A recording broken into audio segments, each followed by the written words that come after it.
Most important thing, we saw it last night, the Orioles went 1 for 9 with runners in scoring position. When Chris Tillman, we always talk about the lack of offense for Jeremy Guthrie. He's pitched now 11 games this year. They've gotten him 19 runs, so they're going to have to step that up tonight. Well, that's going to be have to be answered tonight if the Orioles can get it done here. They've got a 3-game losing streak they are in now. Obviously, these have been hard times.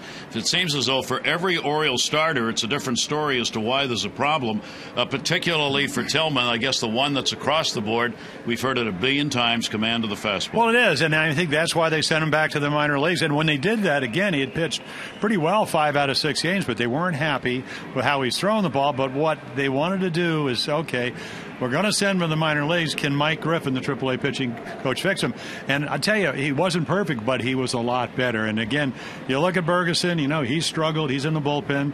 Arrieta's probably going to have elbow surgery. Hopefully it won't be anything serious. Mattis is pitching tonight in AAA because he had loss of velocity and he was injured. You got Britton backed off now because of shoulder strain. The one thing that Chris Tillman's done, he's only 23 years old, he's been able to stay healthy. He's a big guy, and I'll tell you what, if he gets started, and I mean this because if he can start throwing the ball like he did in the first 3 innings in Yankee Stadium down the slope, he's got a chance to be a above-average major league pitcher. And for the first time, and this is a long time, don't want to be too harsh here, but the first time I really saw that in Yankee Stadium where he threw the ball. They were happy with his velocity, and that's a great starting point tonight. And it was a great starting point for him because in ball games the problems have come up early, especially in the first inning, and that was not the case in that last start. Now, as Jim says, it's a question of can you extend what we saw early in that game. Well, hopefully we'll get a chance to see that tonight, but for now, that's what we've got. A rain delay. We'll be back to Camden Yards in just a minute.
it's late. But, Tillman needs a win. I mean, he threw the ball well, did not pitch well second time through the lineup, but that was Yankee Stadium. Brandon Morrow, he has won, 5 of his last 6 decisions, and the only game he lost was a game up in Toronto that he pitched against the Orioles. The Orioles, he really was all over the place, but he can throw 97 miles per hour, and he has yet to lose on the road. I mean, this is a young kid that they got from Seattle, power arm, and again, the one thing, how do you beat him? Well, you hope he's wild, because other than that, he's got great stuff. He's exactly the opposite of last year. Last year, he couldn't get a win on the road and won everything at home. This year, he's struggling at home and getting all the wins on the road. Can he do it again? Orioles hope not. We hope we'll have a chance to find out, as this game will be starting, they hope, around 8:15, 8:20. Whenever they get ready to go or we have further news, we'll be back to update you. So hang on.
Southwest Airlines. Southwest Airlines new Rapid Rewards, unlimited reward seats, and no blackout dates.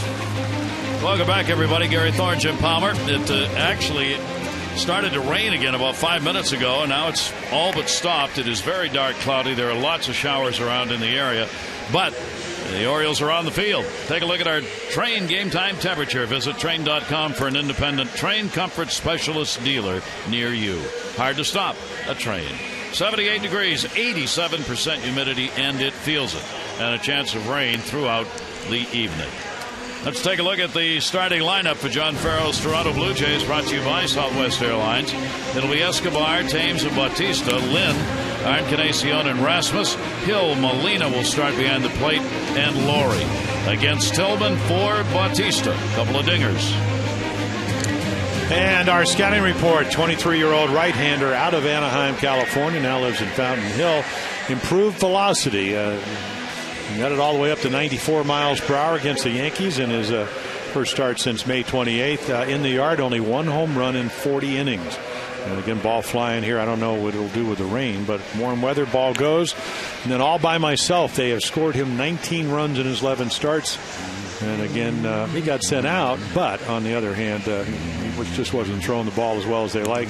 It seemed to change. I was trying to hum all by myself underneath just to give you a little ambience. Well, thank you. All by myself. There you see the rain, that a light mist right now. Problem is, of course, for both, as we talked about earlier, once the game starts, your pitchers are in, and if the game has to be delayed, it has to be for at least an hour, and you lose your starters and all that kind of good stuff. So we hope none of that happens.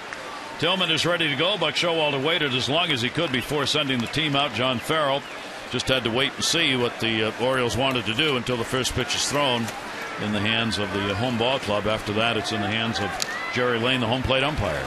Tillman's ready, and we're underway. Foul back, Escobar leading it off. Yunel Escobar with a 4-game hit streak. Upped his average a point last night to 305 as he had a 2-for-5 ball game in the 5-4 win by the Jays in the opener. Yeah, this is the first start that Chris Tillman has ever made against the Blue Jays here. All his starts, he's 0-4. They are actually 0-2 with a high ERA of 5 runs a game as that curveball slips out of his hand and up over his head. You know, again, the rain, what it does, it gets the ball wet. It's harder to push off, land. It's just annoying. Yep, and it's going to be one of those annoying nights. There you see the numbers with Tillman, Orioles and Norfolk. Towards the hole, backhanded, Andino, long throw, and a nice pick. Well, the Orioles pick up defensively where they left off last night. And Reynolds again with a nice play at first base. I'll tell you what, you want to pitch well, have them play good defense behind you. Tough play. He's got to set his feet on the wet grass. And a nice grab by Mark Reynolds. Did that again last night. There is your defense. Reimold, Jones, Markakis. Bell at third made an outstanding play last night. Andino at shortstop again. Blake Davis plays second base with his new haircut. Mark Reynolds at first, and Matt Wieters doing the catching. And it's raining hard. And the pitch will be taken up high for a ball. So we had an hour and 11-minute rain delay before the start of the game. Both pitchers waited. They did not start warming up until they had decided to get this ball game started. So Tillman gets the first out. Eric Thames at the plate. Thames moved to the second slot in the ball game last night, facing Tillman for the first time, in a good off-speed pitch for a strike 1 and 2. Yeah, the biggest fear I think you have if you're a home plate umpire, and of course Nicole Sherry, the groundskeeper, you don't want the field to get unplayable, and that's why a lot of times they'll go to the tarp early. And there's 94. We never saw that before Chris Tillman got sent to the minor leagues. Sherry Lane behind the plate tonight. There is Nicole Sherry. She's got the radar set down there, and she waited as long as possible before saying, I think we can go. Went after it up high, and Tillman with some pretty good mustard gets the strikeout. Well, when they made the Eric Bedard trade to get Adam Jones and George Sherrill and Chris, this is what they anticipated. This is a good young fastball hitter. Now he's been struggling. Did get a hit last night to break an 0 for 23 streak, but he lives and dies on the heater. He couldn't get to that. That's a good sign. Jeep Expo brought to you by the 2011 Jeep Compass. Here's Bautista. That just slipped over his head all the way to the backstop. I mean, there wasn't much on that pitch. It just came out of his hand. Well, we talked about the annoyance, and again, if you go to the rosin bag, that's wet. You almost have to put the rosin, and I used to ask him, okay, can I put it in my back pocket? Because that's the only way you can keep it dry. There's a good fastball for a strike. Bautista continues to struggle against the Orioles. He's hitting 182 against the Orioles this year and does not have a home run. He had a 1 for 5 in the ball game last night. And he'll chase one up high. Interesting tonight, both of these pitchers, Tillman and Brandon Morrow, were both drafted by Seattle in the same draft. Brandon Morrow was selected in the first round, 5th overall in 2006. And Tillman was drafted by Seattle same year, 2006. He was drafted in the 2nd round. Both ended up obviously being moved by Seattle. Here's the 2-2 delivery. Bautista goes down, and Tillman, as he did in New York, has another good first inning, and that's always good news for him.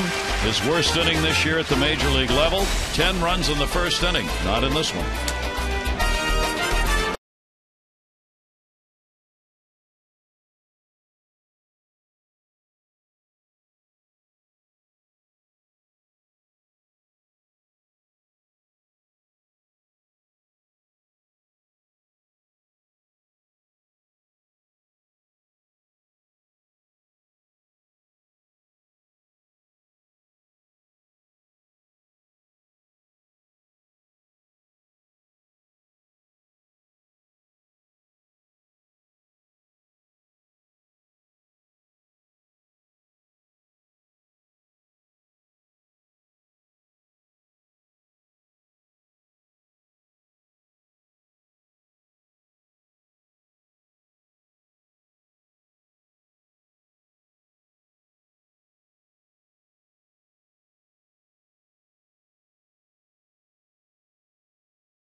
Take a look at the starting lineup for the Orioles, brought to you by Southwest Airlines. Andino, Markakis, and Jones, Guerrero, Wieters, and Reynolds, Raimo, Bell, and Davis. Nick Markakis against Morrow. Good numbers. Well, here is your scouting report. Hard thrower leads all guys 10.85 strikeouts per 9 innings. Get even. The Orioles, again, he's won 5 out of the last 6. The only game he lost, the Orioles roughed him up for 6 runs, 3 home runs up in Toronto, and then road reversal. We talked about that. And then our many openings. He was 5-15 lifetime on the road. Better at home this year, 4-0, and struggling at the Rogers Center up in Toronto. So again, trying to continue that trend, and it's not going to be easy in this type of weather. But he's a hard thrower, hard slider, changeup, and for him, it's just a matter of can he throw enough strikes. 27-year-old, and he'll face Robert Andino, who will lead it off for the Orioles again in the leadoff spot as he was last night. Andino had a 1 for 4 in the ball game, and Morrow's pitch will be hit high in the air to left field. Thames will move in underneath it into the raindrops and makes a B.J. Thomas catch right there, and there's one away. Take a look at the defense, and again, you saw it tough to keep the rain out of your eyes. Thames, Erasmus back after a collision at home plate in center field. Bautista moved last night from third to right field. Lowry at third, Escobar, Hill, Lind, and then Jose Molina, all of a sudden a offensive threat behind the plate. Always a good catch and throw guy, having his best offensive year ever. The kid getting the start at third base, Bautista moving out, and pretty good defensive alignment for this ball club right now. Here's Nick Markakis, and Nick will take it for a strike. Nick had a 2 for 4 last night. Nick 4 for 10 lifetime, as we showed you, off Brandon Morrow. Morrow coming into the ball game on a pretty good streak right now. Not only has the 4-0 mark on the road, but in decisions. 6 of the last 7 decisions he has won. As Jim said, only that loss to the Orioles in that stretch. A win against Texas in his last outing. 2 runs, 6 hits, 7 innings. Markakis puts it in the air, right center field. Rasmus is there, and he's got it. And Markakis is retired, and there are 2 down. One of the league's hottest hitters, Adam Jones, coming to the plate again last night, delivering the long ball. Number 19, tying his season high career mark, 19 homers, and gave the Orioles the early 2-0 lead in the ball game. Yeah, he smoked that hanging changeup, and that's Brad Mills won his second major league start, both against the Orioles. One last year, one this year. Kind of struggled a little bit with his control, but hung around long enough, and they got him enough runs to win. Gave up 3 runs, 4 hits, 5 2/3.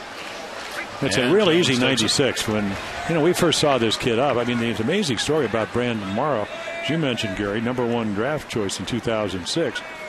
He pitches in 8 games, and he's in the big leagues the next year, and that was because of his arm. That's why he and Chris Tillman never got to know one another, even though they were drafted in the same round. Morrow didn't hang around in the minors long enough for Chris to see him, and Chris wasn't around Seattle long enough as he came over to play in Bowie in 2008. So was in the Seattle organization only for a couple of years. Here's the 0-2 pitch, jammed him, and it's fouled back in a 2-strike count. Take a look at the home run leaders in home games. Mark Teixeira at Yankee Stadium's got 20. Adam Jones here at Camden Yards has 16, tied with Bautista and Nelson Cruz and Adrian Beltre for home runs in their own yard. So he's been a very good yard for the center fielder. That'll go to second base. Hill is there, and both pitchers start with solid first innings as Morrow retires the side in order. Light rain still falling here at Camden Yards.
Take a look at our Luna doubles board. This season, the leaders in the American League in doubles by team are the Red Sox, Rangers, Royals. Up top, not far behind the Blue Jays, Angels, and Rays.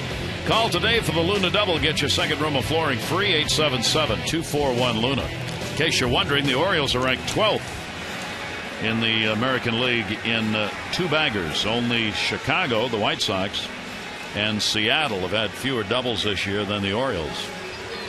Tillman will be facing Lynn, Encarnacion, and Rasmus as we go to the top of the second inning.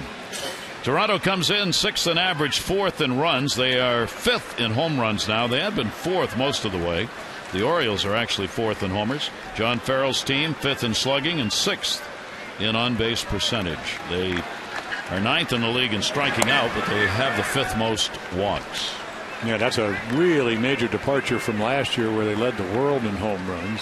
Bautista hitting 54 of them, and then they were last in on-base percentage. Different team. And the pitch will be taken away. Jerry Lane, the home plate umpire, once again, when before the inning started, went out to Chris Tillman and said, "Let me know if you need any of the turfus, the kind of granular stuff they put out to absorb water." Another good fastball. Umpires talked with the grounds crew between each inning. Also talked to each pitcher, saying if you feel as though you need some of that drying agent out there on the mound, just let me know and we'll do it. Yeah, I didn't realize this, and Nicole Sherry, again the groundskeeper here at Camden Yards, said that she just can't arbitrarily do it. The umpire has to ask, and then of course the team has to ask the umpire. That's going to be to right. Markakis will have to play it on a hop, and fortunately makes a nice scoop. Last minute decision not to dive, and Lind gets a leadoff single here in the second inning. Yeah, Lind sees a low fastball and jumps all over it, and then I think Nick's thinking, okay, wet outfield right here. All of a sudden, I think just didn't get a good read on it because the ball was hit hard, a little bit of sink to it. Why play it into a double or a triple? Now Encarnacion coming up, first hit of the ball game. Encarnacion, a 5-game hit streak. He's their DH. 2 for 9, lifetime off Tillman. Encarnacion will take it for a strike. I was a bit surprised when I saw this. Encarnacion is second among designated hitters with a .323 average. Only Victor Martinez ahead of him, then Butler, Young, and Hafner. What's misleading is Encarnacion's overall average is .270. That's because he's played other positions in the field. But if you just take the DH games, he's about 50 points higher batting average-wise. So guess what? He's the DH. And I think the conventional thinking has been better bat than glove. So it certainly doesn't hurt the ball club as long as Lynn is healthy and playing first base. Seems like he's just, last year it seemed that when you wound up, you could throw the ball just about anywhere. Now, he did hit 21 home runs, but it's more discipline this year. Dwayne Murphy, the hitting instructor, must have been able to get to him just to slow it down a little bit and try to get some better pitches to hit. He has done that. There's Dwayne, who works with the hitters for the Jays. Here's the 1-2 delivery on the way and grounded to short. Taylor made. Andino, Davis, runners. Yep. We got another winner. 6-4-3 double play, and in our double play contestant category, Patricia Beal from Baltimore, our Maryland Lottery's double play. You just won $1,000. See how you can enter. 2 great scratch offs for a chance to win. Non-winning double play or Mason 8 scratch offs. You can turn them into cash or O's prizes. Go to MarylandLottery.com, and congratulations to Patricia Beal of Baltimore. That's $1,000, and you got it early, so you got a chance to make more. Here's Colby Rasmus. That clears the bases. Rasmus had a 2 for 4 last night and lost a nail on the collision at home plate and had to come out of the ball game late. He and Wieters met one another on one of the 2 outs recorded at the plate in the 8th inning. Rasmus got thrown out by Reimold. Takes that one in the air to right field. It's deep. Markakis going back, looking, and goodbye. Home run. Nail or no nail. Rasmus gets the dinger. And a 1-0 lead for the Jays. So the velocity up. I mean, everybody that's always talked about Chris Tillman saying, is he going to get enough movement? And every time their left-handed hitters have seen a ball down in the zone, this is a 3rd home run. And you can see right down central. And again, he hits it up into the rain. 3rd home run he has hit against the Orioles. 2 of those coming when he came in interleague with the Cardinals. Rasmus has a total of 12 home runs in the year, but that is the first one he has hit in a Jays uniform. That ball will be fouled away. We showed you about an hour ago when we first opened up how Tillman had cut down on the homers. He had given up coming into the game. Only 1 home run in his last 8 starts. That was in the last outing against the Yankees. Now surrenders this one. And a 1-0 lead. That in the air to left field. Reimold with plenty of time to settle under it, and he's got it. So a run in on 2 hits, no errors, nobody left. Rasmus with the homer, and the Jays with the lead.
Street at Camden Yards has been redesigned and restocked.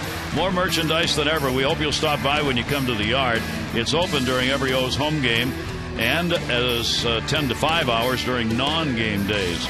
You get some great apparel in there. You can even design a little bit for yourself. That's the official Orioles team store, Utah Street here at Camden Yards. 1-0 lead as we go to the bottom of the second inning. It'll be Guerrero, Wieters, and Reynolds for the Orioles. The rain again has all but stopped for the moment. Guerrero 0 for 3 last night, and he'll take the pitch for a strike. And he's a 3 for 10 hitter lifetime off Morrow. Vladdy has been a red-hot hitter over the last couple of weeks for the Orioles, pumping that average up to the 283 mark. That one will get away and skip all the way to the backstop. Yeah, it's going to be interesting. And Morrow, who I was talking to Pat Henkin, and he's got that little Felix Hernandez where he'll turn his back like Felix does. Of course, they both came out of the Seattle organization, but again, it just allows him to load on that right leg and then to hide the ball a little bit better. And then again, whenever he throws, it's an easy 96, 97 right there. 1-1 delivery and jammed him. That'll go to short. Escobar plenty of time. So again, how do you match up against Vlad Guerrero? Try to get the ball in. This is what we talk about. Just that way you really load, you hide the ball, you stay over, you get that little leg kick allows him to get his arm up in a position to throw downhill. And boy, ever since I saw him come to the big leagues, I'm going, boy, this is the type of arm you like to sign. Now, you know he's got a #1 draft choice arm. It's electric. Strikes out 10.7 per 9 innings, leading everyone with 133 total strikeouts and 43 walks on the year. He has been the leader over the last 2 seasons in strikeout per 9 innings, averaging 10.8 if you put last year's numbers into this year's. Wieters chasing one up high, will miss it, and a 1-ball-1-strike count on the Oriole catcher. And this isn't 94 or 97 with not a lot of late life. I mean, the ball explodes. Matt last night had a 1 for 4. The Orioles coming into this 3 wins, 7 losses against Toronto on the year. The O's have a 3-game losing streak. And again, same pitch, same result, a ball and 2 strikes. Looks like that pitch is probably out of the strike zone. Yeah, but the illusion, Matt, of course, you know, you got what, about 4/10 of a second. We were talking about last night. You got to recognize the pitch. And again, the ball looks like it's going to be about waist high, and then it just takes off. 1-2 and just missed. Framed by Molina for a moment. Yeah, Molina, Jose wants it up in the zone. He actually gets it down. I mean, you can see the high target, but again, he just misses off the inside corner by about 2 inches. Matt Wieters 2 for 6 with a home run off Morrow, and he got him. So there's the first K. Yep, and threw it right by him. 3 of them. And smart enough, and Jose behind the plate smart enough to say, why mess around with anything else? Try to hit it. Foot gets down, but just can't quite get to it. Molina, good veteran catcher, good handler of pitchers, and Morrow, he's a veteran now at the age of 27. It's a good combination. These two work together well. It's not a lot of time wasted in signs. They're on the same page, and he comes right back to the same stuff against Reynolds on the other side of the plate. Well, one of the keys to pitching is reading the bat. And if you can't do it, you hope that your catcher can help you do it. You know, the more experience, usually better chances of doing that. So why speed up the bat when they're not catching up? And the intention is not to throw the ball by the hitter, but to throw the ball through the hitter to the catcher. And this guy has that kind of arm. That's what they've been trying to get Chris Tillman to do with better mechanics, to throw downhill and extend through the hitter and see what happens. Here's the 0-2 delivery on the way, and that'll be foul back. Reynolds putting up big-time extra hit numbers here. We were talking about hitters at home. He is #1 right now in the percentage of hits at home that are for extra bases. Almost 68% of his hits here at Camden Yards this year have been for extra bases. That is the highest percentage in the majors. The 0-2 delivery to him, and Morrow just missing down low. Napoli has done it for Texas at his home yard. Garrett Jones in Pittsburgh. Arancibia for Toronto. His extra base hits in Toronto, 60% of his hits are extra base hits in his home ballpark. 1-2 delivery and 2 strikeouts in the inning, 6 in a row, retired. We've completed 2 after an hour and 11-minute rain delay, a 1-0 Jays lead.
Airlines new rapid rewards, unlimited reward seats, and no blackout dates. A change had to be made today on the roster. What new for the Orioles? Chris Tillman recalled to make the start. So Jake Arrieta now is officially on the DL. They're calling it bone spurs. It's retroactive to August 1. You'll see a doctor on August 10, and a decision will be made whether or not there'll be an operation. But Showalter said before the game today, if in fact the doctor decides to do it, it could be done within a day or two of that visit on the 10th. So he's on the DL in any event. Yeah, going out to see Louis Yoakum, one of the foremost experts out on the West Coast.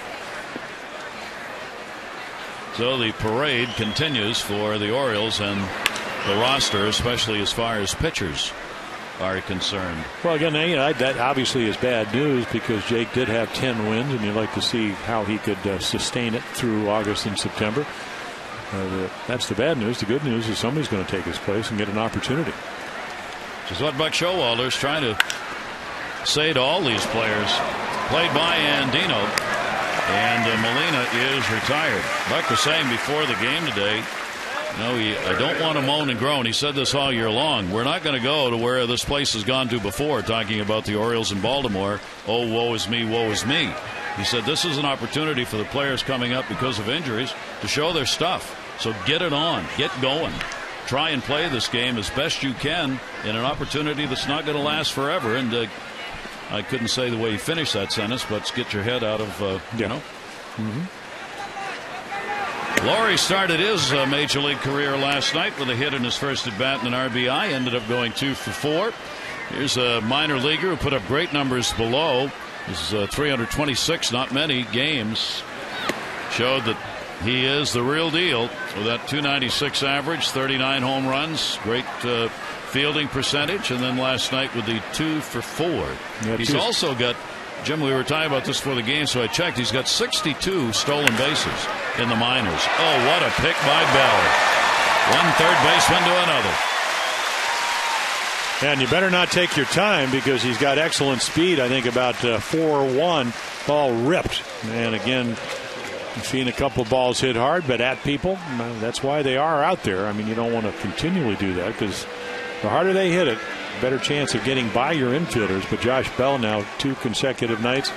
And what was so special about last night's play was when he dove to his right, this time to his left, he had to get up and you got to see his arm. There was a very, very strong arm. He's got a cannon. I mean, he was and maybe is the candidate for third base for the future. He just has not been able to take that job and earn it. slamming of the bat. Yunel Escobar as he popped it up to right. And that will retire Escobar, who's 0 for 2 in another 1-2-3 inning with a fine defensive play by Bell.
Fios. Switch to Fios, a network ahead. To learn more, visit Verizon.com/getFios. On this date in 1952, Satchel Paige, who always decided how old he was at any given moment had changed, probably about 46, became the oldest with a complete game shutout. He beat Virgil Fire Trucks in Detroit. 73, Clemente, the first Latin-born player inducted into the Hall of Fame, the great Roberto. And in 93 and 99, same date, August 6, Tony Gwynn got his 2,000th and then his 3,000th hit. Was on the same day, separated by 6 years. On his way to 8 batting titles. One of the game's greatest hitters who put the ball in that 5.5 hole. Yeah, exactly. About 2,000 times. Yeah, right over there, but he hit it a little sharper. Laurie will make the play, and Reimold is retired. One away, third inning. Yeah, we talked about Morrow. Again, the only game he has lost in his last 6 decisions was up in Toronto against the Orioles on the 26th of July, and Reimold hit a home run, and then J.J. Hardy, who is having the ankle problems, hit 2 second and third innings. Hardy remains out. The examination on him today, CAT scan, did not show any damage, but the ankle still hurts. Fouled off by Bell, so Hardy's not on the DL. There he is on the bench.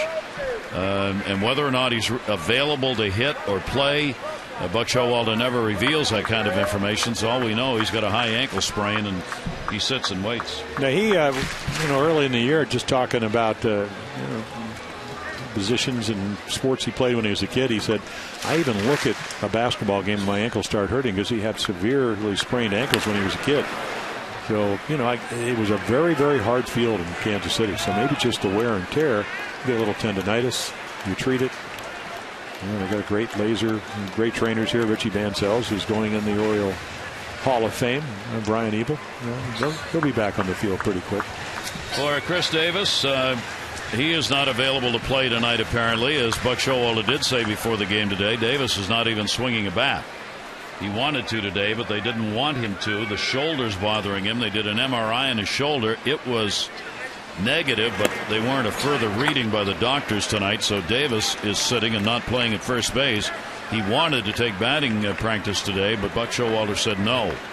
So his availability in this ball game seems not. Swung on and missed, and Bell is retired. 3 strikeouts for Morrow. Awfully good stuff, and this is not the Brandon Morrow they saw in Toronto. His stuff wasn't as good. Couldn't get ahead of hitters. Couldn't even get to 1 and 2. So again, they got 9 hits, 6 runs. Did a number on him in 3 1/3 innings, but again, he's been on a roll because that's his only bad outing.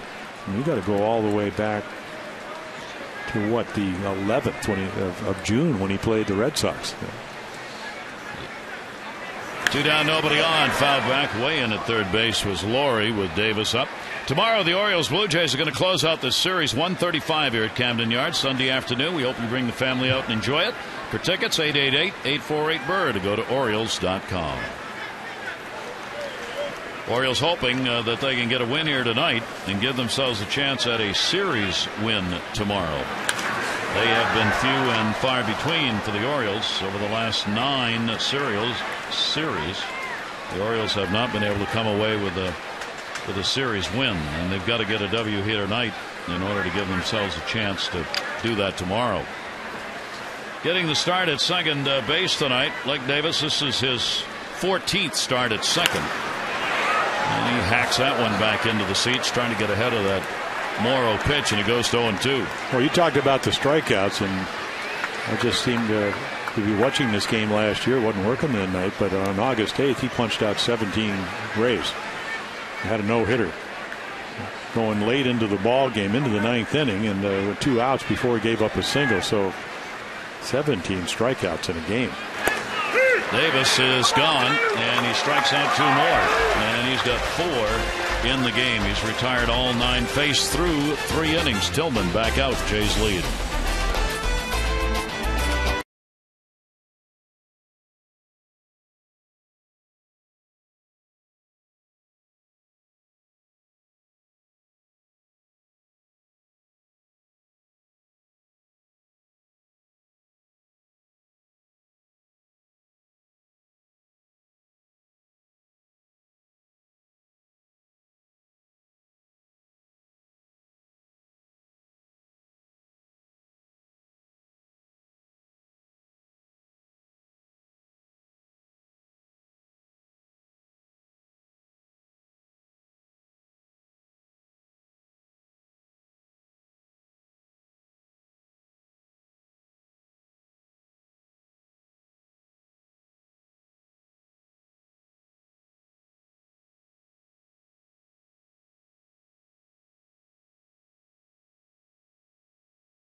Hasn't had many, only the 8th game, and he's last night tonight played some glove D. Great stop on Aaron Sebia last night. Reynolds making the pick at first, and then tonight another very sharp pick on the ball hit hard by Laurie, and he guns it over to get him.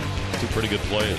Yeah, came over from the Dodgers in the George Sherrill trades back in right before the trading deadline in 2009. Worked hard on his conditioning with Brady Anderson. Big part of it. Just think about it.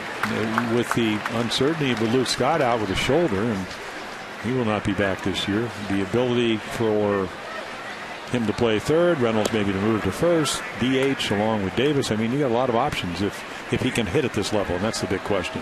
That's what the Orioles hope to find out. Eric Thames up. Thames leading it off. Number 2 hitter struck out his first time up against Tillman. And will take the pitch away through 3. A run on 2 hits for the Jays. Nothing for the Orioles. Home run by Rasmus, his 12th of the year, is the lone run. The Jays have now had a homer in 10 of the 11 games these 2 teams have played. At least 1 home run in 10 of 11. Last night was the only game that John Farrell's ball club did not have a home run against the Orioles, and still came away with a 5-4 win. Nick Showalter's Orioles continuing to hit home runs, 30 now since the All-Star break to lead the American League. That is right there. Yeah, right down the chute, because the Buck, and we told you about Thames, he came in last night 0 for 23, got a hit, and he's looking breaking ball because that's what he's seeing. He's such a good fastball hitter, even though he did strike out out of the zone the first time. And that's that will bring up Bautista again. Isn't that a great illustration of what happens when you come to the big leagues? You start thinking. Don't do that. Nope. Bautista will take it away for a ball. He's a strikeout victim. 4 for 8 against Tillman, and 2 of the 4 hits lifetime have been home runs. Continues to lead the major leagues in homers, but they haven't come against the Orioles. Not one of the 33 that he's hit. Well, he got tired hitting 10 of them last year. On his way to 54. Closing in, Mark Teixeira is only 2 behind him with 31. Curtis Granderson with 28. Here's the 1-1 delivered. By the way, Boston beat the Yankees today by a score of 10-4. Their weekend set is now even. Red Sox and Yankees swapping off that #1 spot in the American League East. 2-1 delivery. Bautista off the end of the bat and foul. Don't miss out on O's action, and don't miss out on Maximum Access, including exclusive discussions with Masson broadcasters. Just like Masson on Facebook at facebook.com/Masson Orioles today. 2-2 delivery. Swung out a miss. Bautista, the 4th strikeout victim for Tillman. Well, you got to like this because you're talking about one of the better fastball hitters in baseball. And again, down 94. We haven't seen that until the Yankee series, but he couldn't sustain it. If the Yankees are the Yankees, and Yankee Stadium is Yankee Stadium, but this is a good sign. It's very important for Chris Tillman to establish that he can throw the ball, because if he doesn't make perfect pitches, which he's done a pretty good job of tonight, then at least he can have enough velocity to get away with some mistakes. One of the reasons for all those home runs against the Orioles by Toronto is at the plate. Adam Lynn, 6 home runs and 11 RBIs against the O's this year. He had a base hit his first time up, 2 down, nobody on, and a good pitch off speed, down and away, 1-1. Yeah, great changeup in a fastball count. Lifetime against Toronto for Tillman, 0-2, a 5.01 earned run average. Tillman hoping for a little run support here and a solid outing. He's 3-5 here at Camden Yards in the starts he's made here. He's had 15 starts at home. ERA in this yard is 5.0. Only 23 years old. 6 wins, 14 losses in his young career. 1-2 delivery. Another off-speed pitch will miss away.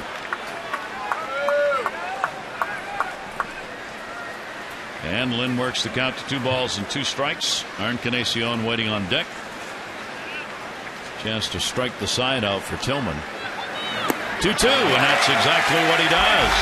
5 strikeouts in 4 innings. 3 coming here in the 4th.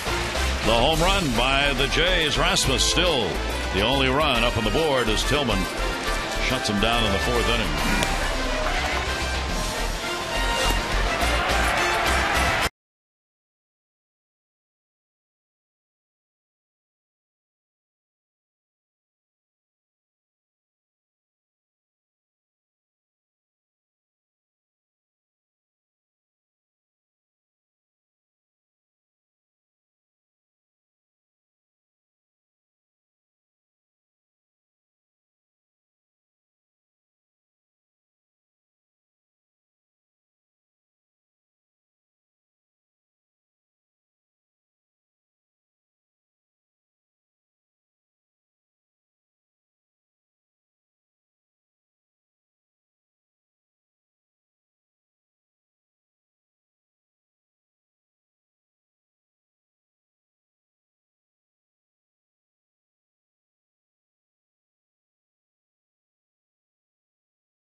Brought to you by AT&T, the nation's fastest mobile broadband network.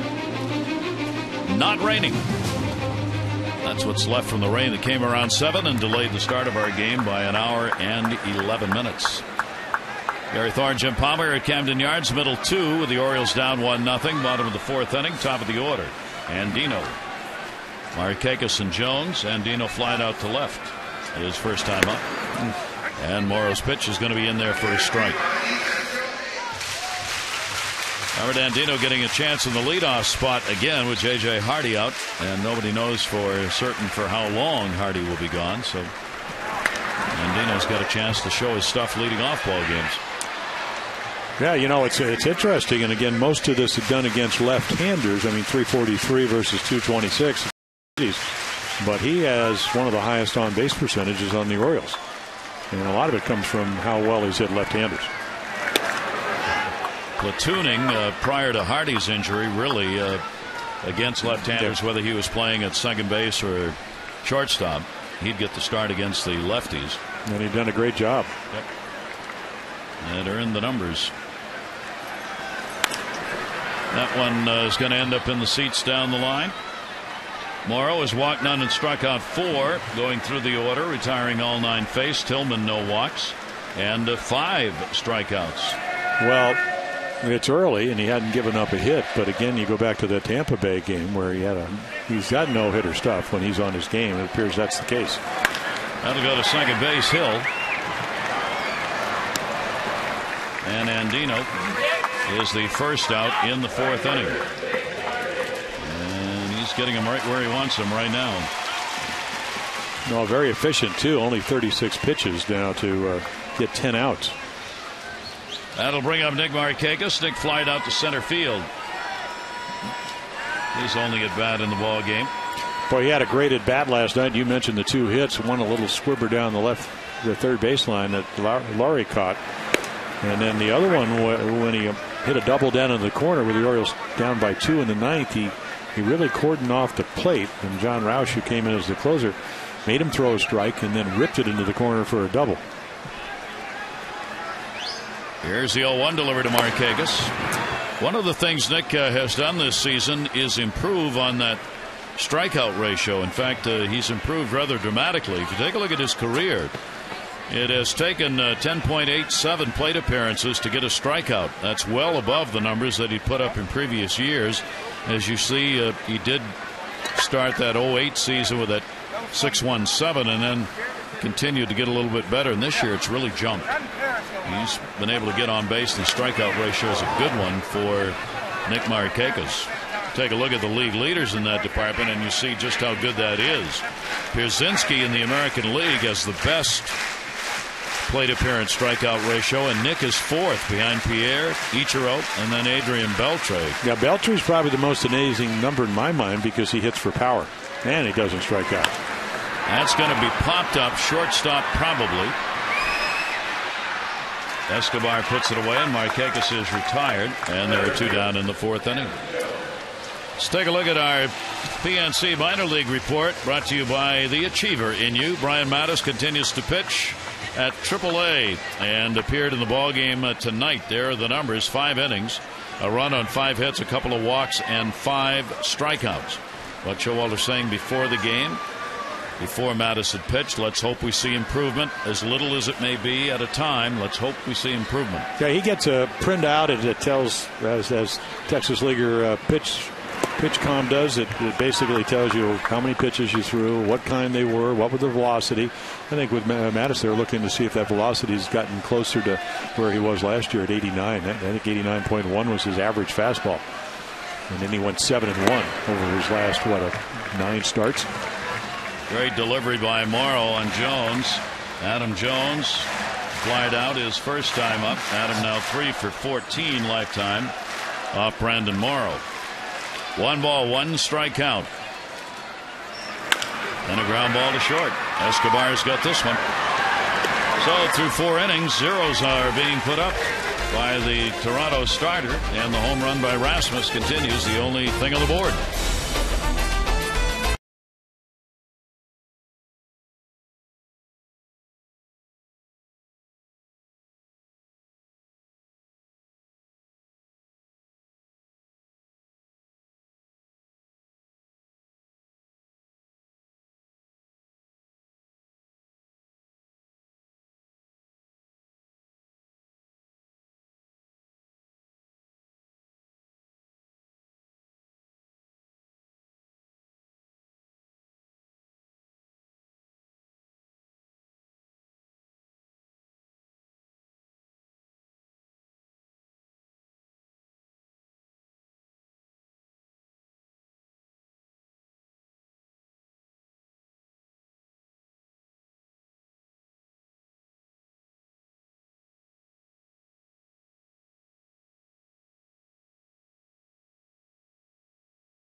And he is flinging the ball tonight. Best fastball I've ever seen him have. 5 strikeouts already. Struck out the side in the 4th inning. So again, how you throwing the ball? How you doing? He's doing pretty well. Again, it's only through 4 innings as he goes through the middle of the order for the 2nd time. But you like the velocity, you like the command, and it looks like he's got pretty good life on his fastball. Aaron Encarnacion will lead it off and will take the pitch for a strike. He hit into a double play his first time up. Tillman here at home this year with a 1-1 mark and a 3.63 ERA. Lifetime 3-5 at Camden Yards. And a 1-ball, 1-strike count. And Chris throwing a lot of strikes here. That fastball, slider, changeup combination. 1-1 delivery. He'll miss outside. 2-1. See, that's when he gets in trouble, when he just bails out the front shoulder. That left shoulder bails open. You see the ball going about a foot outside. So again, part of pitching at 23. What did that feel like? How can I change it? A little change up there. So once again, Matt Wieters is not very predictable as a signal caller tonight. You know, Encarnacion can wail on anything up in the zone, especially a fastball. So they throw him a changeup, and he wails on that. See if he can get him here. He has struck out the last 3 batters faced, striking the side out in the 4th inning. 2-ball, 2-strike count. And he'll foul that one back. And again, 94, we have never seen that, and we've never seen him sustain it. So it's an awfully good sign. Strike, yep. You well, you know what the pitch is here, Gary. A lot of times you have to, at least I always felt, you got to do what you do best. It's probably a curveball, slider down and away. Nope, he tried to go up, and he, again, just kind of opened up a little bit. So, to me, this is what the last 2 months of the season is for him. Work on the mechanics, fastball command, and then in the offseason get ready to come to spring training and be an entirely different pitcher. 3-2 delivery and a towering pop-up to shallow right field. Marquez going to have a very long run, not going to get there. Davis will. And in fair territory, Will Davis puts it away. Take a look at our silver screen. At last, Craig Counsell. He snapped an MLB record 45 at-bats in which he had gone hitless. He finally got one yesterday, tied with 2 others for that mark. And Brett Laurie, the 11th Canadian-born player on the field at third base, his debut yesterday against the Orioles. And Evan Longoria snapped a career-long 27 at-bats without a hit against right-handed pitchers. He took care of that yesterday. Some at last for 3 players. Yeah, I was reading about that big article in the New York Times about Craig Counsell. Bill Bergen, dead ball error. Yep. Of course, he said he was such a good throwing catcher that they didn't care. And the other guy, and you probably work with him. I did. Dave Campbell. Yeah, Dave Campbell, Sue. Yep. 1-0 delivery down to first. Reynolds, I can do that. Yeah. How about the play at first base here in the last 2 games for third baseman Mark Reynolds? Well, just think about it. A lot of his are throwing errors, 21 errors on the year, which lead third baseman. Right here, he doesn't have to worry about throwing. Catch it. I think the biggest problem he had at third base was the fact, and Willie Randolph, former terrific second baseman, said, "You've got to get your feet underneath you, and that's how you throw with good agility." And here, he just makes the catch, kind of runs over, or maybe that little underhand throw. So not as much to process over there. It's pretty good. Aaron Hill, 2 down, nobody on. Hill flied out to left field his first time up. And the pitch will be taken inside for a ball. Now, you got to understand, Gary, when you throw a curveball to a pretty good fastball hitter and you miss, any doubt is out of his mind. He is sitting on a fastball right here, and it doesn't mean you can't throw it, but if it's in the middle of the plate, he's going to wallop it. So they come back with another breaking ball, and now you're into one of those other fastball counts. Now a 2-0 count on Hill. Hill is 2 for 11, 2 for 12 now with a home run lifetime off Tillman. Hill, too, has had a great season against the Orioles, hitting .368 against the Orioles, 2 home runs, 6 RBIs. Overall, just a .231 average, so way over the average against everybody else are the numbers against the Orioles. 2-1, 2 down. We're in the 5th inning, rain-delayed ball game, an hour and 11 minutes before we got started. Here's the 2-1 delivery, and that's going to be foul back. San Diego has continued the woes of the Pittsburgh Pirates. They're behind 11-1 in the 7th inning. The Pirates got ladled last night, and it's happening again. Pirates had become for at least a week the story in baseball, but they're starting to fall away. They're 8 games behind Milwaukee in the Central now. That'll be popped up to second base. Davis is there, and Tillman continues to pitch some very fine baseball. Retires the side in order. He's done that the last 3 innings.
These two pitchers are throwing strikes.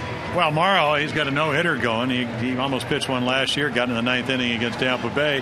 Tillman's never thrown the ball better than I've seen him, and he's doing exactly what they thought when they made the trade, the Bedard trade. Rick Kranitz, who's now in Milwaukee, was a pitcher ago. He said, I expected 95. Well, we haven't had 95, but we had 94. But at the end of the day, they don't score a lot of runs for him. Want to win? Change that, and it's not going to be easy because Morrow, he's not the guy they get 9 hits, 6 runs, and 3 home runs against. Hardy got 2 of them. He's not playing tonight, so again, he's been pretty good tonight. Well, this is what the Orioles hope is going to be long term for Tillman. We'll see if it even gets through this ball game. Sometimes, though, Jim, you do know, you've been there. It just clicks for pitchers. Something happens where they suddenly get it. Well, yeah, and I think the biggest concern when they sent him out at the end of May, who's going to teach him in the minor leagues? Well, Mike Griffin was the guy, and they did work on the windup. They said you couldn't do it in the major leagues. Probably the most difficult place is Guerrero pops that one up. And they worked on it in the minor leagues, and he's throwing the ball as well as I've ever seen him. Guerrero retired on the fly ball to Rasmus, and 1 down here in the 5th inning. Wieters and Reynolds to follow. The Orioles have gotten nothing off the 27-year-old right-hander. Brandon Morrow, who is 8-5 with a 4.58 coming into the ball game, and it'd be a real shame here if this rain causes any kind of a disturbance in this game, because right now it's a good one with these two pitchers going at it. Here's Wieters, a strikeout victim, his first time up. Matt has really had problems in the first at bat and on the first pitch here in the 5th inning, trying to pick up on Morrow and what he's throwing. Yeah, well, he threw a couple fastballs by him, and then when that happens, you figure I better get going. And then when you do, a little more susceptible to the breaking ball, especially when you throw a good one. Everything seems to be working for him tonight. Wieters will foul that one straight back. Matt has had only 7 hits in his last 49 at bats. That covers a 13-game span, including this one. And no question that the wear and tear of the catching and all the innings and tough games that he's had behind the plate start to catch up a little bit. He's due to have the day off tomorrow. Craig Tatum scheduled to make the start for the Orioles. 0-2 pitch down to first base. That will be foul. Wayne Kirby will make another spectacular play.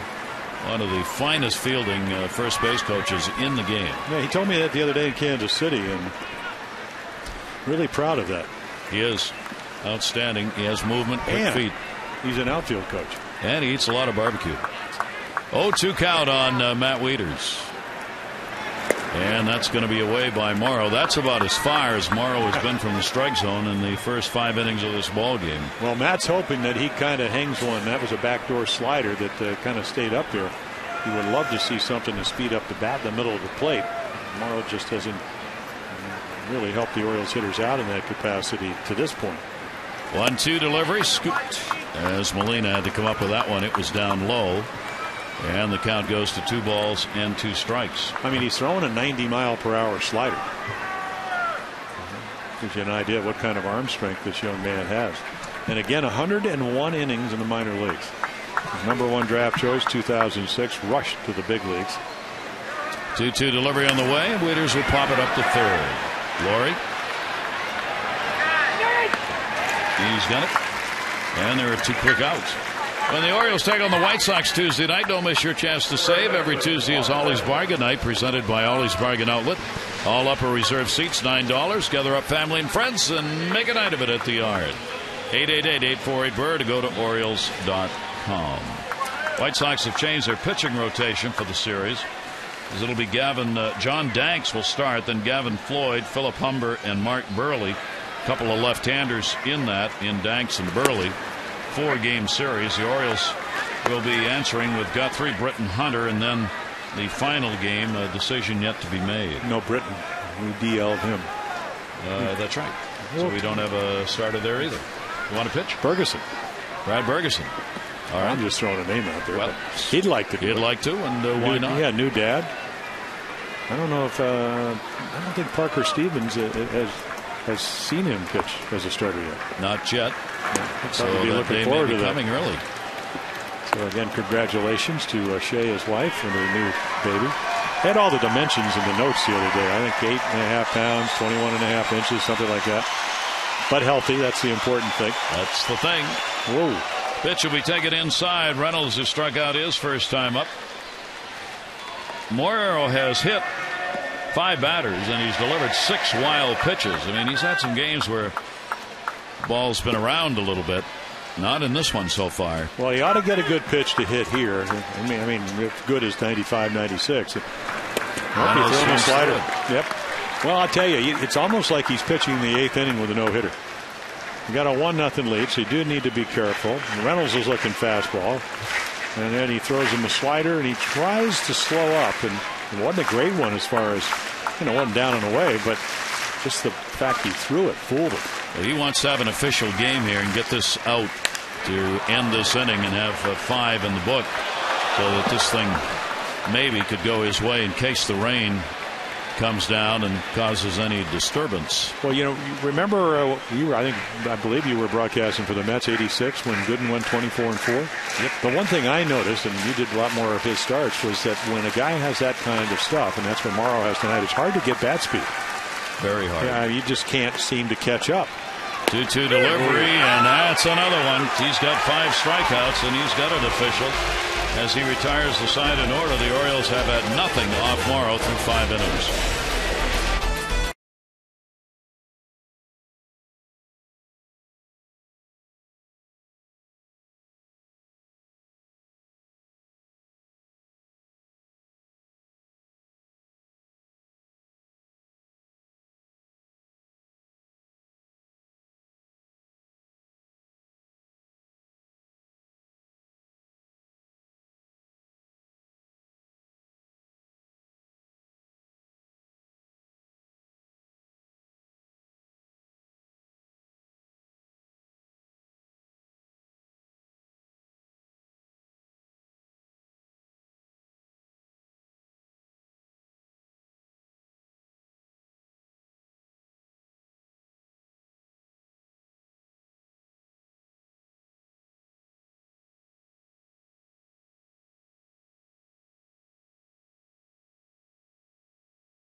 latest news from baseball. Tom Davis, Dave Johnson, Mel Antonin, and Phil Wood.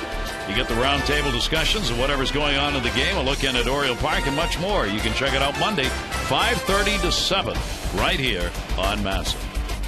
Let's get a little worried. I didn't think they were going to let Mel Antonin say anything, but they let him at the end of that. He got to talk. You're cruel and heartless, but yes, that's the way it goes. That's right.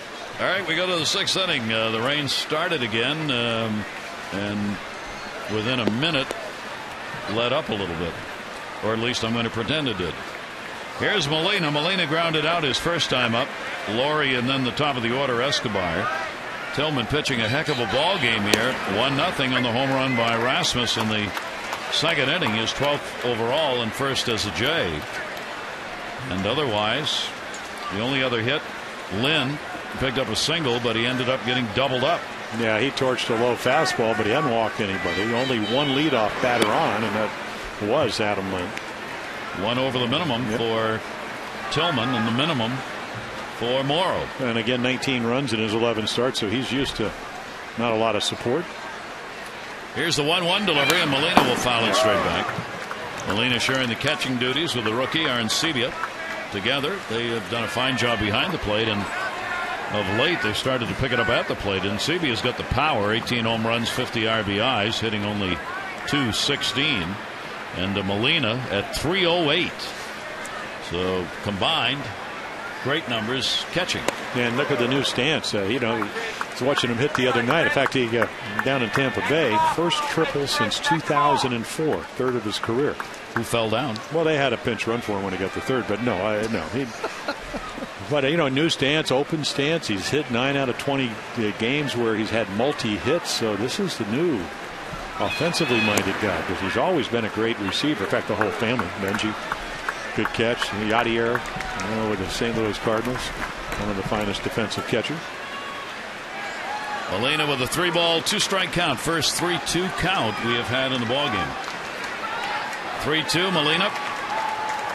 With Laurie to follow, and there's the first walk of the game in less. Nope. Well, what's happening? Davidson said he did not go around. Yeah, obviously didn't want to do it, and it's wet and whatever, but getting a little bit out of his windup, and he just opens up, and then did he go? Nope. It's kind of collapsed the bat over the shoulder. That's what the umpire's looking at. The only good news about getting him on, he doesn't run well. So Molina's on with a leadoff walk, second leadoff man on in 6 innings.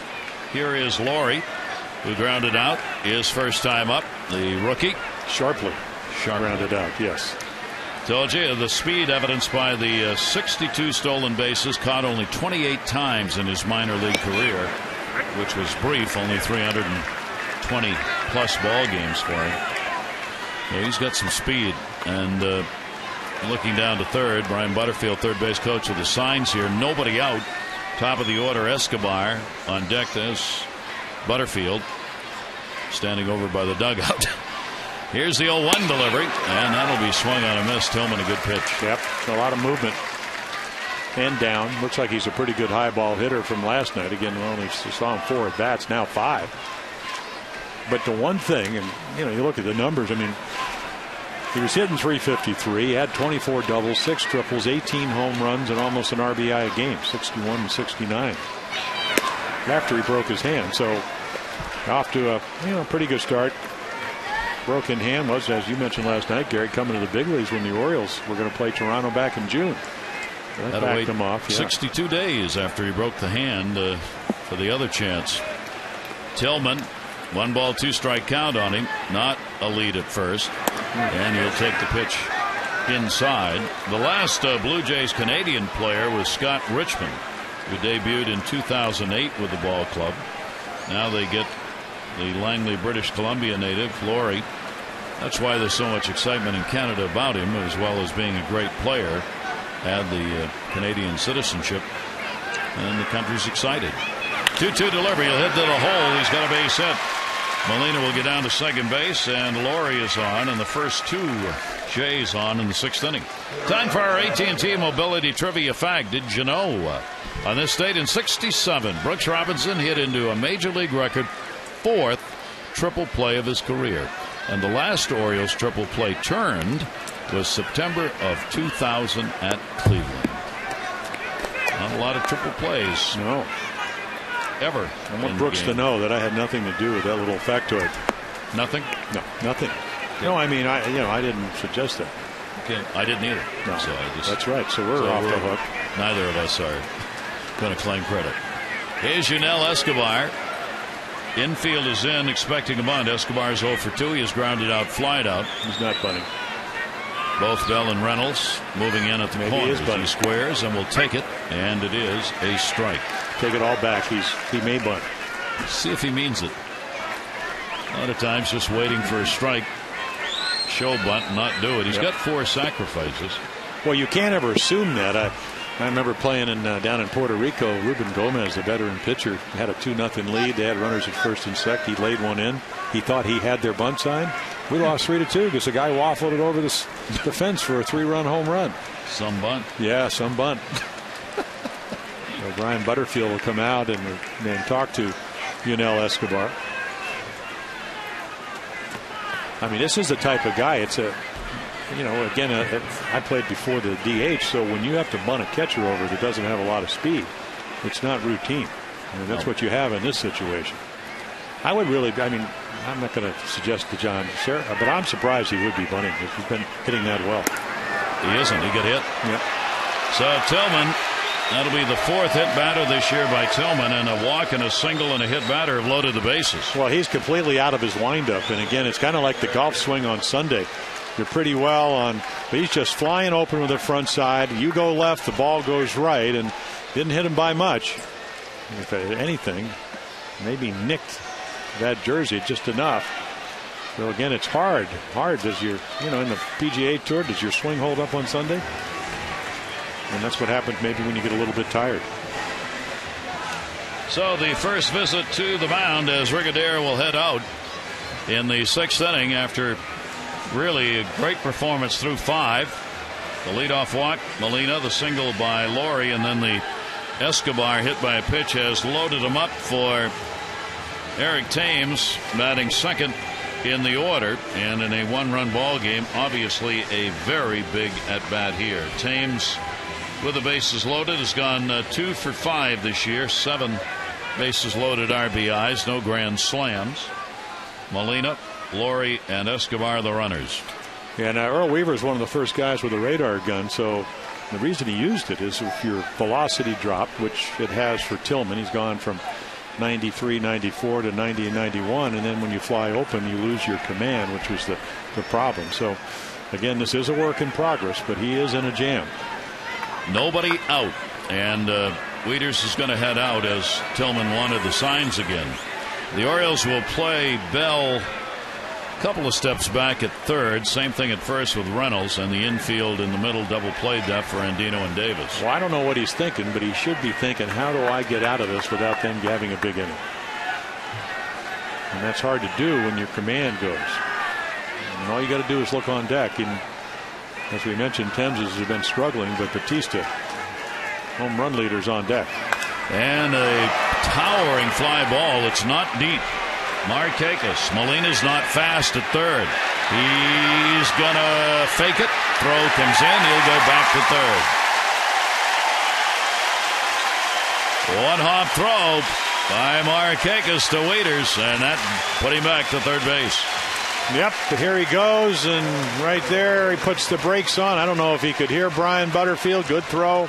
Not a lot of speed. Might have been a double play if he tries to make it. They were going to fake it all the way. Butterfield had come way down the line and was going to hold him up if the ball was caught. Bases remain loaded, but there's a big out. Now Bautista. He has struck out twice in this game. Bautista with the bases loaded, and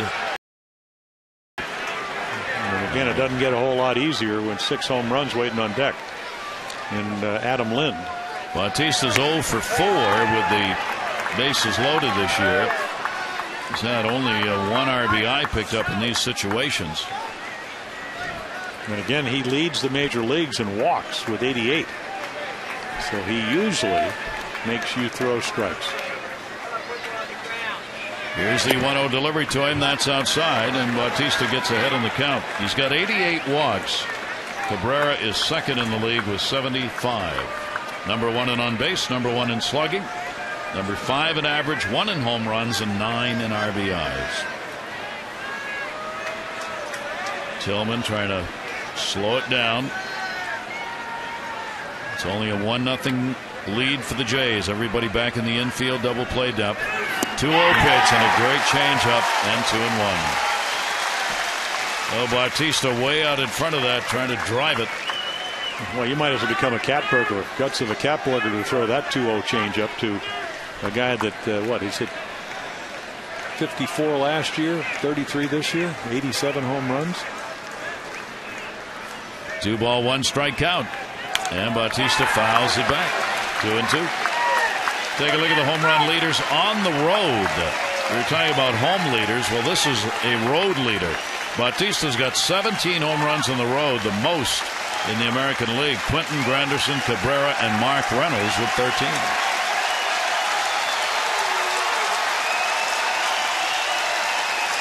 Battle is joined. 2 balls, 2 strikes. Bautista fouls it away. Boy, that 2-0 changeup changes everything. Because, again, Jose, we saw him up in Toronto. Jack Kabaskas threw one of the great 3-2 curveballs. But when you throw a changeup in a fastball count and then you get to 2 strikes, he has no idea what he's going to throw. And that gives you a little bit of an edge if you make a good pitch. Bautista 2-2, and Tillman hoping for a call, didn't get it, and it's 3-2. Well, that's all you can do when it's outside. I mean, this ball about 4 or 5 inches outside. It looks like it's close, but it wasn't. Bautista's never hit well here. 204 lifetime in this ballpark. 6 home runs. 3-2, bases loaded, 1 away. Tillman's delivery. Bautista will foul it back. Orioles have put an infield shift on against him. They've left the whole right side open as they've moved the second baseman Blake Davis almost behind second base. Yeah, they play him a couple of steps to pull. I mean, last year the 54 home runs, he hit 1 to right field.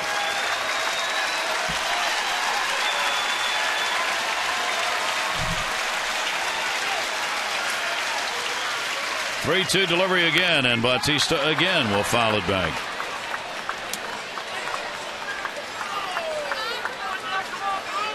Pretty good theater right here. Doesn't get much better than this, does it?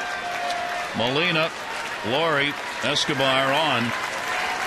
1-0 Toronto lead on a second-inning homer by Rasmus.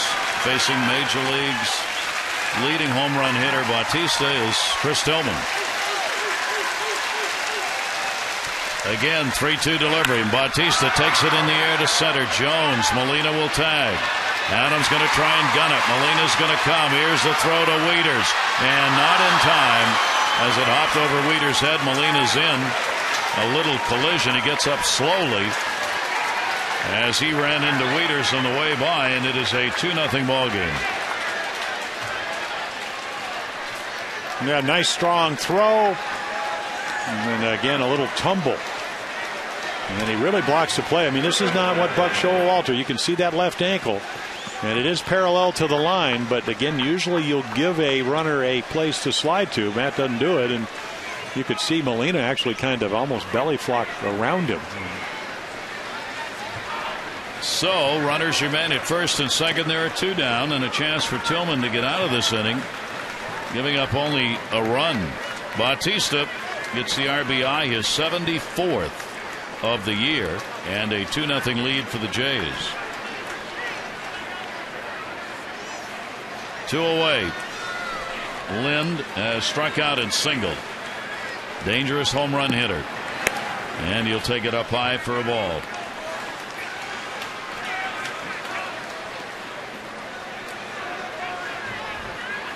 Tillman having to work here in this one. Well, the whole game has been an effort because of how well Morrow has pitched. Up to 85 pitches thrown here in the 6th inning. Here's the 1-0 delivery, and Lind a chopper. Played at second base. Davis gets the out.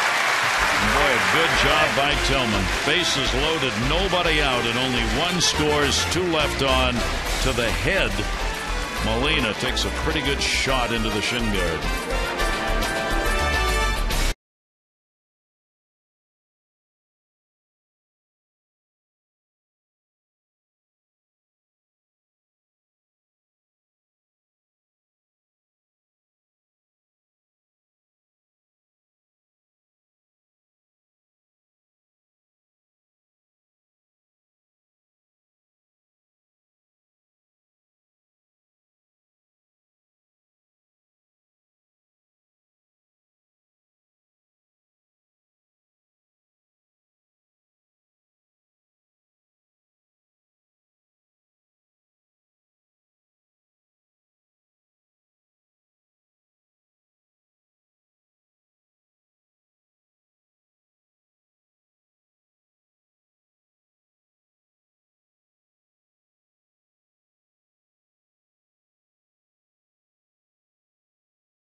series finale will have Alfredo Simon taking the mound against Ricky Romero.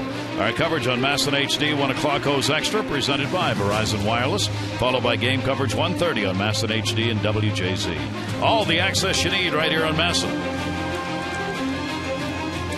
Yeah, nice little matchup. Romero, well, he's left-handed. He owns the Orioles. Simon has been pitching well. In fact, last time they matched up, Alfredo pitched well, but Ricky was just a little bit better. We go to the bottom of the 6th inning. Morrow throwing a no-hitter. Reimold, Bell, and Davis, bottom third of the order. Reimold grounded out. Well, the good news is they only got 1 run, and he sat on the bench a long time. And a very tight ball game. It's certainly up for grabs here. Reimold got the dinger off Morrow in the ball game on the 26th. 1 of 3. J.J. Hardy, you could see the look. That kind of tells you the whole picture there. 1 of 3. Hardy hit a couple. He's only given up 8 home runs all year, and Orioles got 3 off him in the game. Opposing hitters only 243 off him, and not much difference. 241 for lefties, 246 for right-handers. 2-1 delivery to Reimold, and that'll skip. And a 3-1 count. I'm telling you, when you're young, and he's relatively young as far as experience-wise, even though he is 27, when you have a long inning, boy, you got to get out there, and you really have to use the 9 warm-up pitches to your benefit. Otherwise, it takes you a couple of pitches to get into the inning. And again, 2-0 is not much of a lead. Orioles still very much in this game. 3-1 delivery on the way, and there's the first base hit. Reimold with a single. So the Orioles break the offer, and it's a leadoff single here in the 6th inning. It may have been the only time so far they've been in a hitter's count. 3-1. He's got to throw a strike. I mean, working on his swing. Nolan trying to get the foot down a little bit earlier. He was lunging. Great effort by Aaron Hill, but he can't get it. So there you go. I mean, when you're down 2 runs, you hadn't got a hit. Well, now you have one. He's not helping you out. It's not walking anybody. Got to start somewhere. And Josh Bell. Bell thought this would be the day where he would be sent back to the minors, and actually the plan 4 or 5 days ago is exactly that. However, with Arrieta going on the DL to make room for Tillman, Bell gets to stay, and not only stay but play, with Hardy being out of there and Davis being out. Reynolds moves to first, and Bell gets the start at third base. He struck out his first time up. Only 6, a couple of hits this year with the big club. Morrow. It's Reimold back. They have stolen bases against him. 12 out of 16 stolen bases with Morrow on the mound. Molina throwing him out 30% of the time.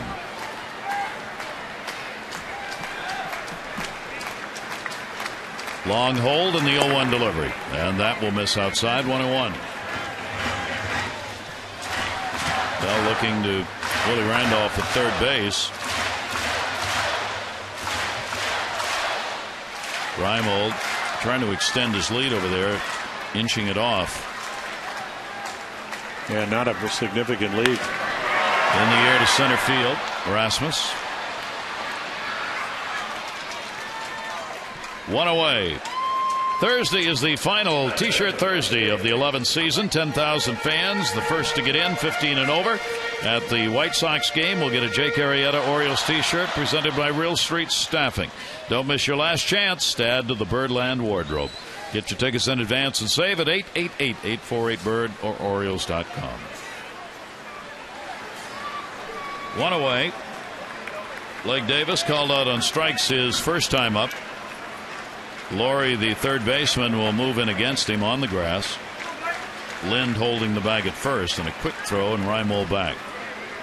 Yeah, you'd like to get a ball, and haven't had too many opportunities to do this, to pull in that hole with Lynn on the bag holding Reimold, and maybe get a first and third. Hard to do it here at Camden Yards because it's such a small ballpark, and Batista throws well. Charges the ball with. And the pitch is going to be taken up high. Orioles trying to get back in here, down 2-0. As Tillman and Morrow locked in a real good pitcher's duel. Reimold has not stepped off the lead beyond what he's had since getting on. 1-0. They play Davis around to left in the outfield, and he fouls it off in that direction. Well, if you're going to throw the ball in the outside quarter of the plate, that's a pretty good idea, because that's where he's going to hit it. And shallow. Rasmus has moved in and over in center field, leaving a big gap in right center. And you might see them move back a step or two if he would fall behind, but they just feel if he's able to make his pitches, get ahead, that's where Blake Davis is going to hit it. We have seen him hit a triple up the gap.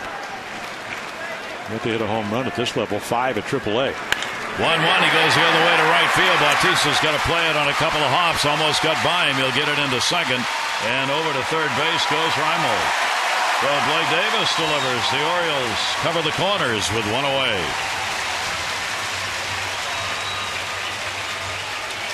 Take a look. This is about runs per hit. And for the Orioles, not particularly good. No, and I guess if you want to look at the reasons, don't steal a lot of bases. Not a great on-base percentage. Small ballpark. So if you don't hit home runs, it's harder to get first and third situation. A little surprised about the Angels. I mean, they don't have a very good offensive team. But again, they go from first to third, second to home with the best of them. But that was against the Cardinals. I mean, he threw him a 94-mile-per-hour fastball. He hit it over their dugout. Came back with a slider to speed up his bat, and the Orioles are in luck. You know what? He got a great pitch to hit, and I'm surprised he got it. Right back into the ball game. One down. Andino. Yeah, this is not the same pitch. He was so crisp through the first 5, and then that long inning, they did get a run, but they didn't get the big inning. And Chris Tillman was able to maneuver himself out of trouble. Andino hitting only 200 with runners in scoring position, 11 for 55. First and third. Infield double play depth. And Andino will take the pitch down low, and the count will go to 2-0. Andino is flied out and grounded out. The Orioles with 2 hits in the ball game, both coming in the inning. John Farrell. Yeah, I don't think he doesn't know, as a former pitcher himself and pitching coach of the Red Sox. Again, that Morrow's a little bit of a struggle here, similar to what went on with Tillman. 2-0 count. Yeah, threw him a slider, and you know that's the inexperience of Robert Andino. It's not a pitcher's. It's a pitcher's pitch and a hitter's count, and he chases it. Not a bad pitch by any means, but not your pitch if you're trying to get a hit. Andino 2-1. They shade Andino the other way towards right field and giving the gap in left center. Here's the 2-1 delivery, and Andino will chop it towards short. This is going to be a tough play. It goes off the glove of Escobar. They get none, as he wanted to force the double play, and instead it rolls into left, and it's a 2-1 ball game as Reimold scores. Yeah, not particularly well played by Escobar, because he's thinking too. He must have forgotten who's running, because Andino, there is no way in the world you are going to double him up. You need to get it out. Just catch it, get the force out. They're going to get a run. I mean, I understand emotionally you want to make a double play, but it wasn't going to happen. And obviously, this is Earl Weaver right here. Once you miss it, then you know it's not going to happen. That's an error charged. An RBI credited to Andino, his 13th of the year. Escobar commits the error, and the Orioles, a real break, now have runners at first and second, still only one away. And Nick Markakis, who has flied out and popped out. The potential tying run now on its second. Markakis 269 with runners in scoring position on the year. And Nick will take the pitch away for a ball. So a ball game dominated by Morrow, who gave up nothing through 5. Suddenly turns the other way as he comes out with a leadoff single to Reimold. And then a bit of a struggle as he got behind hitters. The Orioles taking advantage of it. That'll be popped up third base. Laurie in foul territory. 2 down.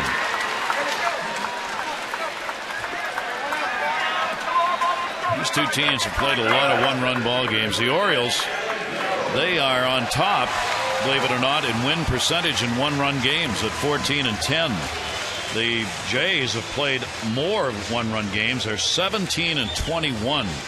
in one-run ball games. They're at the other end of the spectrum. That's a lot of games played. And the Yankees, somewhat surprisingly, they are last in win percentage in one-run games.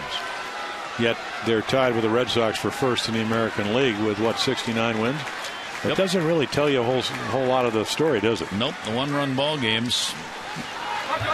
One-run ball games, that is the answer. That doesn't tell you a whole story. It tells you how you do in close games in a year, but there's so much else. You may not play many one-run games. You may lose a lot of what you do play. Yeah. I remember Tampa Bay when they went to the World Series in 2008. Amazing record. And you look at that and you go, I don't think they can do it back-to-back years, and they didn't. And swung out and missed. I was just looking here. Boston, we told you, had a 10-4 win over the Yankees. They beat CC Sabathia again, and he struggled. Gave up a season-high 7 runs, 5 in the 4th inning, 3-run homer picked up in the inning by Ellsbury. And John Lackey, 6 good innings, 3 runs, 6 hits with a couple of walks. They got a big double play of Nick Swisher. That one in the air to right field by Jones. It is deep, and goodbye, home run! Adam Jones continues to pop it at Camden Yards. A 3 RBI homer, and the Orioles are on top. Well, you know Jonesy's happy because he puts the Orioles ahead. It's a career high, and that's why the elation. And again, I mean, they try to come in. He misses by a foot. This is a totally different Brandon Morrow here in the 6th inning. And launch mode right there. The ability to hit the ball out anywhere. Adam Jones, number 20, career high. So Adam Jones with a new career high. Our Dodge Ram Expo look brought to you by Ram Trucks. Designed, tested, and proven to be the best trucks we've ever built. And amazing. A ball game that has turned completely around in less than an inning as the Orioles have put up 4 runs on Morrow, who had thrown a no-hitter against them through 5 innings. Vladimir Guerrero on the big cut for Morrow, only the 9th home run that he has surrendered on the season. And the Orioles and Toronto continue to exchange homers as the Orioles now against Toronto on the season have hit 14 home runs. Popped up second base. Hill is back, and he's got it. But the Orioles get it done. Started with a single by Reimold, RBI, and Dino on an error, and then Jones, a 3 RBI shot, a career high 20 dingers.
Natural Gas Alliance.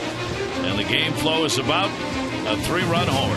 Adam Jones picking up his 20th as the Orioles not only broke the no-hitter in the 6th inning, but picked up 4 runs, 3 hits. Only one of the runs earned The error on Andino's ground ball by Escobar cost him, but that opened the door for Jones to get the at-bat in the inning, and the Orioles took advantage of it. Yeah, kind of rushed to get the double play. Didn't get anybody. It gets Adam to the plate. There is the career high. A couple of years with 19. And Tillman, he is still out there in the 7th, but they do have action in the bullpen because he was out of his windup. He was very fortunate, pitched well to get out of that 6th inning with only 1 run. But you can just see. Encarnacion will lead it off. All you got to do is look at the radar gun as Jim Johnson gets loose, and you can see. I mean, he's down 3, 4, 5 miles. So I think the Orioles are well aware of that. Encarnacion will lift it into left field. He's got a base hit. He got a hanger, and he's got a 6-game hit streak as he leads it off with a single. His first hit of the game. This is where Matt Wieters, he ought to go out and give them a talk and give them a chance to get Jim Johnson up because he's cooked. You can just tell. You can see where the ball is. He's lost his velocities. He's lost his location. Doesn't mean he hadn't pitched a whale of a game because he has. And under tough conditions because of the rain, even though that stopped now, wet, sliding around. But last start 4 1/3. Start before that 4 1/3. Starts before that 5 innings and 5 innings. Throw over. He is working now in the 7th. 4 runs on 3 hits for the Orioles. They haven't left a man on base. The Jays 2 runs on 4 hits, 1 costly error, and 2 left on. Rasmus has homered, picking up his 12th, and he has grounded out on a very fine play by Reynolds at first base. And Rasmus will swing through that one in a 1-strike count. Yeah, there's a big difference. I mean, Colby hit the home run on a low fastball, but if you're going to try to challenge guys at 89 in the middle of the plate belt high, which that pitch was, you could have a tie game in a hurry. Rasmus started out with the 0 for 15 after coming over in the 3-player deal from the Cardinals. He now has picked up 7 hits in 34 at-bats with the Jays. 0-1 pitch to Rasmus will be taken outside. Left-handers against Tillman, 287. Right-handers, 317 coming into this game. But in this ball game, Chris has been able to handle him in a very fine job in the 6th, and he gave up only 1 run after the bases were loaded with nobody out, and that came on a sac fly. 1 ball, 1-strike count on Rasmus. Short lead at first. Swung on, hit hard. Whoa, what a stop! They got to go for 2. That's 1, and there's a double play. Rasmus didn't run. Whoa! Reynolds just sparkling with a leather at first base. Yeah, you're holding them on, so you come off to try to take away the hole. I mean, that is one heck of a play. There you go. And then I don't know what Colby's thinking about.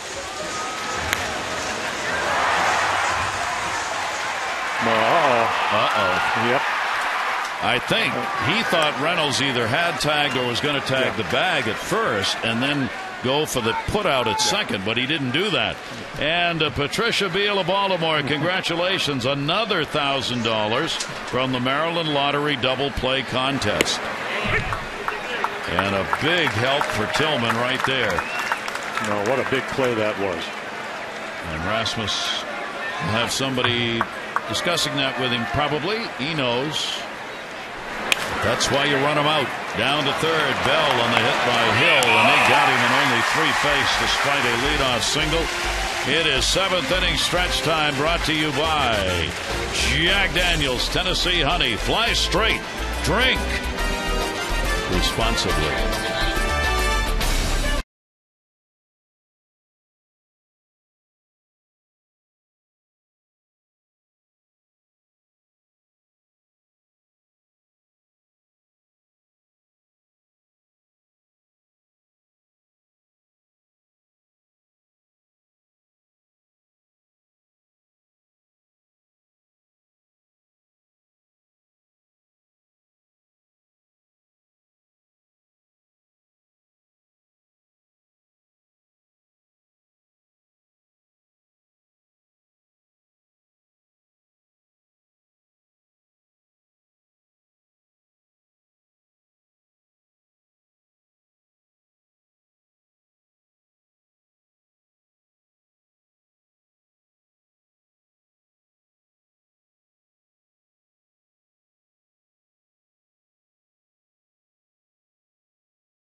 broadcast may not be reproduced or retransmitted in any form, and the accounts and descriptions of this game may not be disseminated without the express written consent of the Orioles. Quite a change in this ball game, and the Orioles on top. Gary Thor and Jim Palmer, and I'll tell you something. Chris Davis is over there with that shoulder going, you know something? It's feeling a little bit better now. Actually, it's the right one. It's the right one. But watching Reynolds play. Well, I mean, Reynolds has 21 errors over at third base. He made a great play last night. He made a great play. Bell's playing well. And we talked about in the opening, for Chris Tillman to pitch well, number one, he's going to have to throw the ball well, which he did, even though he backed off in the 6th and the 7th. And then they're going to have to get him some runs. They're going to have to play well defensively. And then it helps to have the other team make an error at a critical time. And then Adam Jones comes up and gets the clutch hit. And, again, we've seen it when they win. They pitch well. They get the big hits. Tonight, of course, it's premature, but that's what they've done through the first into the 7th. And for Reynolds, only 38 games played at first base in his major league career. I mean, he's only gone over there to play in emergency situations, which really is what this game tonight is about with Davis out of there. But last night and tonight, he has done a tremendous job. So the fans settle back in, and first ball hitting Matt Wieters. He will foul it away as we go to the bottom of the 7th inning. Wieters has struck out and popped out so far in the ball game. Matt hitting at .254 now. Morrow with no walks, 5 strikeouts with a big home run. That's going to be popped up to left center field. Thames is there. Eric Thames will make the catch, and Wieters retired, and this one away. And let's take a look at the Orioles' upcoming schedule presented by Xfinity. The Jays series will conclude tomorrow, and then the White Sox are going to be in for a 4-game set, a team trying to make it to the top of their division. Catch all the action with Xfinity only from Comcast. Xfinity, your home for the most live sports. Get Xfinity today, 1-800-XFINITY.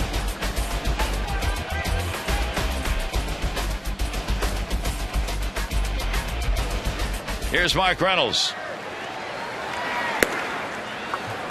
And he will take it up high for a ball. Offensively, he has struck out twice against Morrow in the ball game. Yeah, that double play makes up for it, though. A second fine play he's made in the field in this ball game, and he had a couple last night. Most likely it's going to be second and third if he doesn't catch that ball, and Jim Johnson will be coming in. Tillman, of course, trying to win. So Rasmus hit the ball, home run. Hit the ball sharply all 3 times. Here's the 1-1 delivery. That is a strike at the knees, and Reynolds will be behind on this one. 1 ball and 2 strikes. Yeah, Mark's saying to Jerry Lane, he had a little conversation. He said, plate's a little wide. Call on the inside pitch and the outside. Now the rain has stopped. It was a pretty big strike zone, but consistent. 1-2, and he chases one maybe up high a little bit, but that pitch has looked good all night. Got a little backup slider, but again 0-2. You got to protect. One thing about Mark Reynolds, came in with 123 strikeouts, now has 126. You expect that ball actually to maybe filter down into the zone, and it just keeps spinning, and you swing right through it. 2 down. Here's Reimold. He started it all for the Orioles. He broke up the no-hitter with a single, grounds to short. Escobar will make the play on him, and the side's retired. We've completed 7 at Camden Yards. The Orioles looking to even up this 3-game set.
The Jays strike first. Rasmus' 12th home run of the year. First is A.J. right here, 2-0. Sacrifice fly by Batista against Chris Tillman with the bases loaded. And here come the Orioles.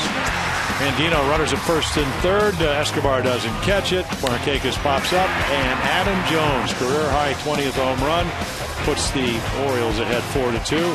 Chris Tillman, best game of this season as far as throwing the ball. 93 pitches, gets out of trouble, and again, usually doesn't throw home runs. 1 in 40 innings, but all right, it was a solo. Who cares? And anyway, he has a chance to win. Jim Johnson, we saw him in Kansas City. Frustrating night because he threw the ball great. And they hit him all over the place. High choppers, loopers, bloopers. And he's got a game plan the next time they go back there. 4-seam fastballs right down the middle of the plate. Let him hit fly balls. Tonight, sink it. Slow field. He will face Molina leading it off. Molina drew a walk and scored in the 6th inning. He is 0 for 1, having grounded out in the other at bat. And Johnson's pitch, that'll slip a little bit and end up for a ball up high. So the Orioles with a chance to get out of a 3-game losing streak in this game and get their 4th win in 11 games played against the Jays this year. Down to first and foul. Molina's got an 0 for 2 coming into this game against Johnson.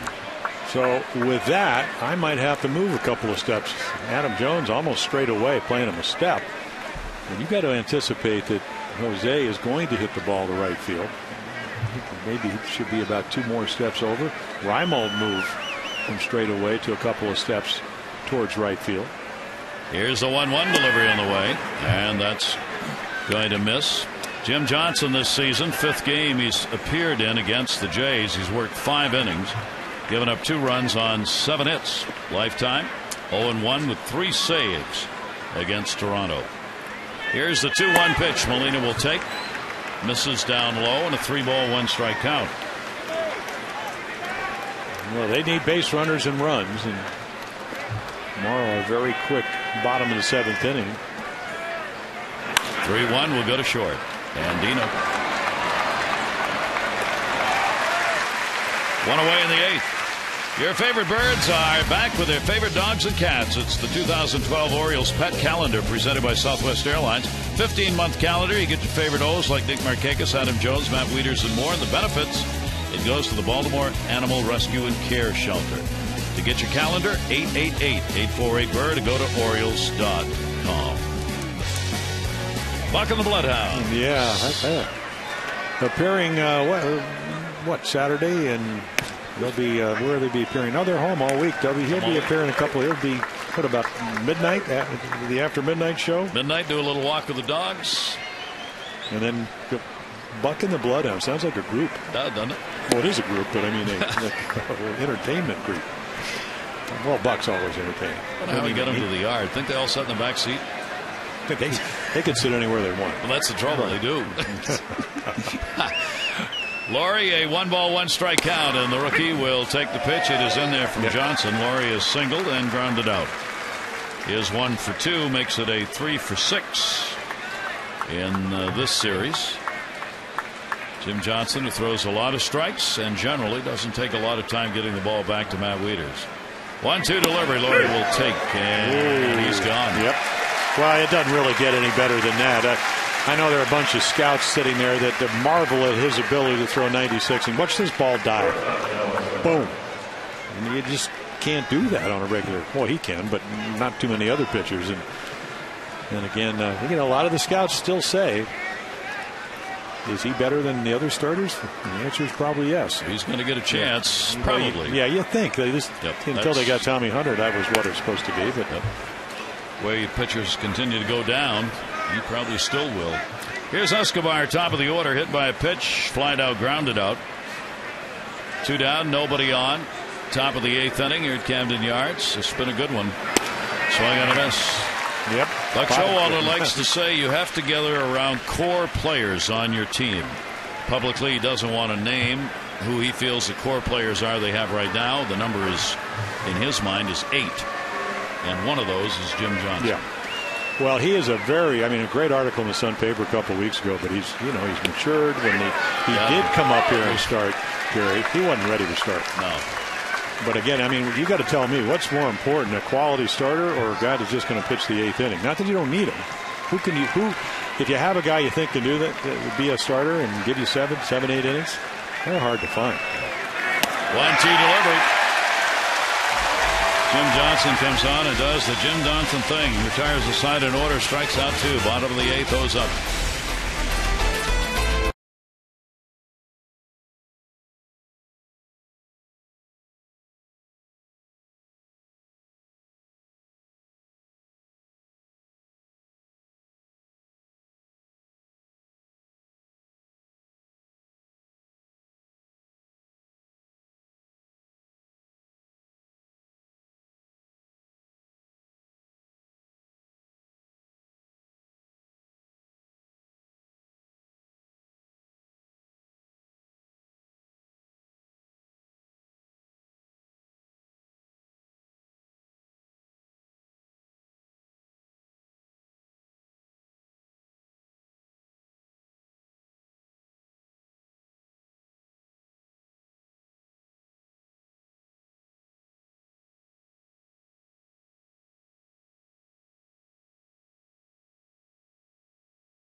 Contributing $50 to support the Living Classrooms Foundation. Orioles have drawn 311 walks, $15,550. Care First, Blue Cross Blue Shield, encourages each of us to take that first step towards a healthier and more active lifestyle. Gary Thorne and Jim Palmer at Camden Yards, Game 2. The Orioles hope they can make this a rubber match game on a Sunday afternoon tomorrow. 1:30 game time, 1 o'clock goes extra. 4-2 lead, bottom of the 8th inning. Morrow has gone the distance. No walks, 6 strikeouts, but 4 runs on 3 hits. 1 costly error. There's only 1 earned run on the board for the Orioles. Josh Bell 0 for 2 in the game. Davis and then Andino to follow. Ouch. Off Molina. Yeah, hit his head at the plate. Had to tag up a couple of times. Tough night.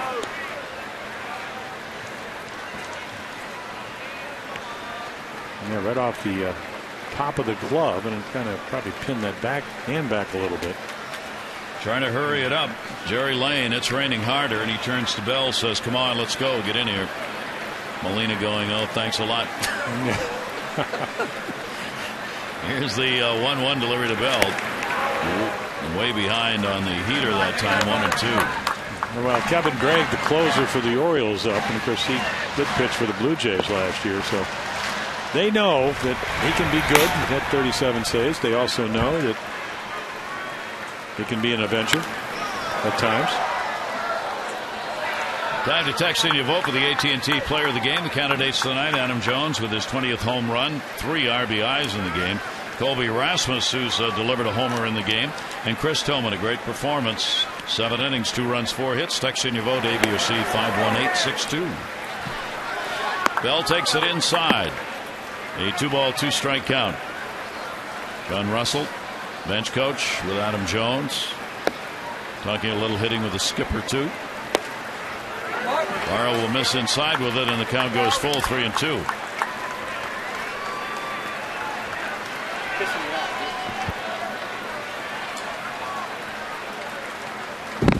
Bell trying to get on here in the bottom of the 8th. Orioles would love to have 1 or more runs, and he is. First walk surrendered in the ball game by Morrow. Yeah, Jerry Lane. There's Bruce Walden, the pitching coach, former catcher for the Jays. John Farrell, his skipper, right in front of him. Well, to me, the turning point of this game was after Raimo breaks up the no-hitter. He throws a fastball right by Blake Davis, and he's really late, comes back with a slider, able to hit it into right field, and then they make the error, and then the Jones home run. But, well, you never try to speed up a bat. He did that to Blake Davis, and he fortunate enough to hit a line drive into right field and get the Orioles going. In at third base, Laurie, as he was in the last at bat for Davis, and he does bunt and popped it up, and there's one, and that's it. Did not get it down. Bell gets back to the bag. Follow the Orioles, MLB.com at Bat 2011 app, iPhone, iPad, Android, BlackBerry. All kinds of interesting stats, highlights. Check in for home games. You even get a chance to upgrade seats at the Yard. Text at Bat 31826 or visit Orioles.com for details. Miller and Camp in the bullpen. They just started to throw. Yeah, Miller came over with Rasmus in the big trade from St. Louis, and Camp, the veteran. I didn't realize the other night, that last game, extra inning ball game, so unusual against Tampa Bay that the Jays played. There were 2 blown saves in one game. You don't get that very often. They squandered they had a 1-run lead in the 9th inning. John Roush blew that one. 2-run lead in the 10th inning. Sean Camp blew that one, and they lost the game. Robert Andino, RBI when he reached on an error in the 6th inning. Officially 0 for 3, 1 down. And a 1-strike count.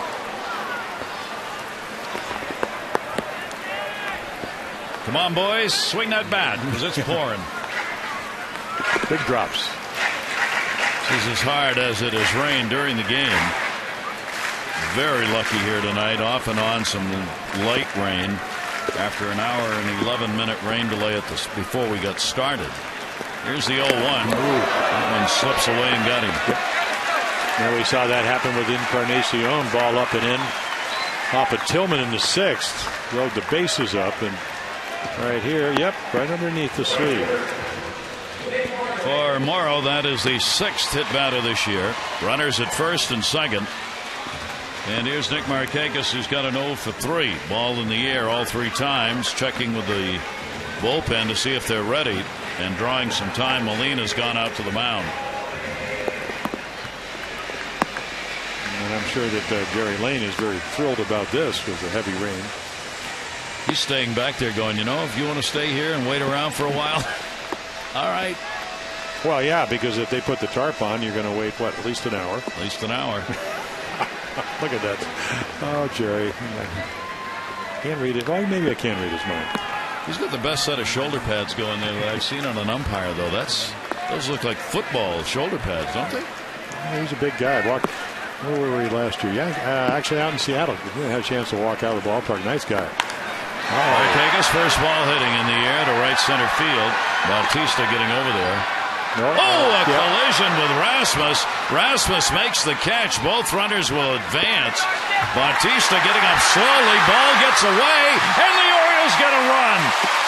Bell with great heads-up base running, never stopped looking.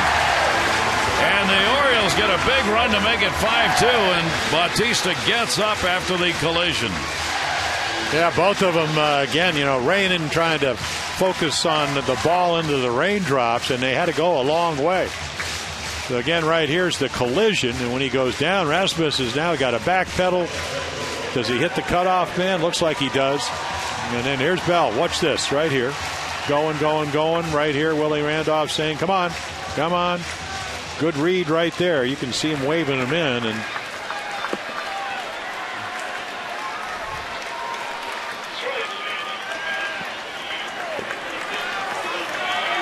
charge the error to Rasmus on the throw. So the second error of the ball game, and another big one. And here's Jones, and he will take the pitch for a strike at him. With the home run in the 6th inning, the 3 RBI shot, he now has an 8-game hit streak with that home run and a career high 20 home runs. 0-1 count. There are 2 down. And another base hit up the middle. Here comes Andino. And Rasmus nowhere to go with it. And a 2-out single. Jones, his 4th RBI of the game. Yeah, he's going to get Brandon Morrow out of the game. Or you can kind of explain their outfield defense because Batista was playing third. Take another look right here. Fastball inside middle, right back up the middle. 4 RBIs now for Adam. But, you know Rasmus and Batista haven't played together because he just came over talking about Colby Rasmus, and then Batista was a third baseman. He moved to right field. The first 4 RBI ball game of the season for Adam Jones. 6-2-0s.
Responsible for the 6 runs, and at least 3 of those unearned. We'll see how the rest of the inning goes, and maybe another one tacked on there. Now, Sean Camp, the veteran, comes in, 47 games.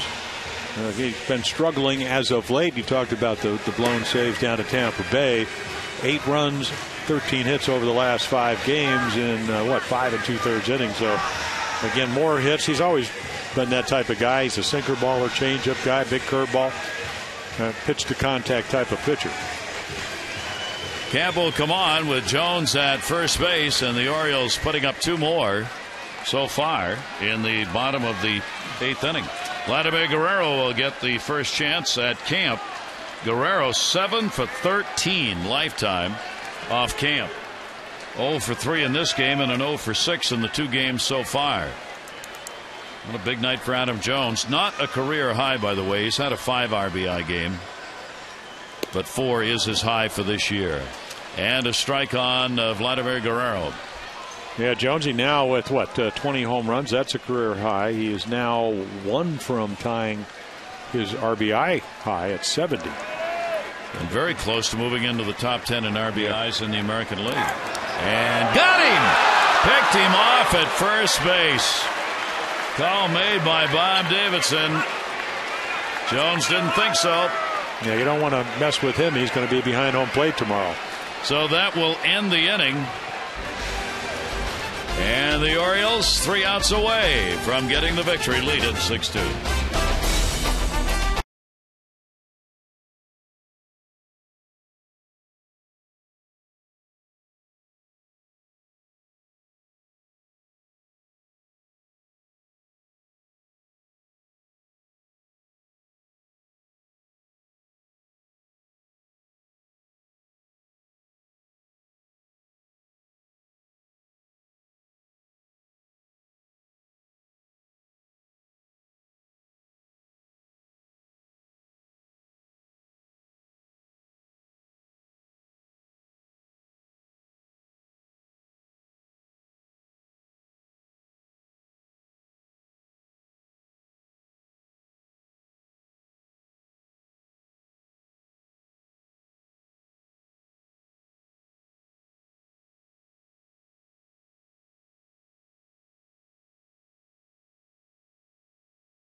Airlines. Southwest Airlines new Rapid Rewards. Unlimited reward seats and no blackout dates. We go to the ninth inning, and the Orioles closer will come on. Yes, he will. He got a little tune-up inning in Kansas City. Again, 5 for 5 in saves. Has not. Right there. Yeah, has not gotten a save since the 23rd of July against the Angels. So he'll come in. They're looking for base runners. And you can see 17 out of 21. This is not a save situation. Right back to the mound on the check swing. Eric Thames retired. And a little low heat. Good sinker to first. Yeah, but Reynolds is there. No problem. Here's the update on the voting for the AT&T Player of the Game. Text in your vote A, B, or C to 51862. Results coming up in the O's Extra post-game show. Jones, a big 4 RBI night. And the Orioles with a 6-2 lead, trying to create the rubber match tomorrow. That's towards the hole. Look at the shift on there. Played by Andino. Oh, yeah! Give me the Gold Glove right now. Well, it's amazing what 180 feet can do. I mean, look at Dino. Great play last night to throw out a runner at home plate. Right here, the little shift on, and then there you go. Take away his third base glove. Hide it. And he does it with such flair. He's got that little scoop it up and then stone face. Andino combining with him. 2 down.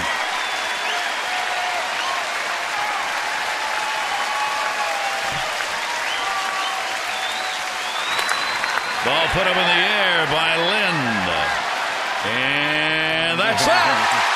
Raimel puts it away, and the Orioles pick up the win.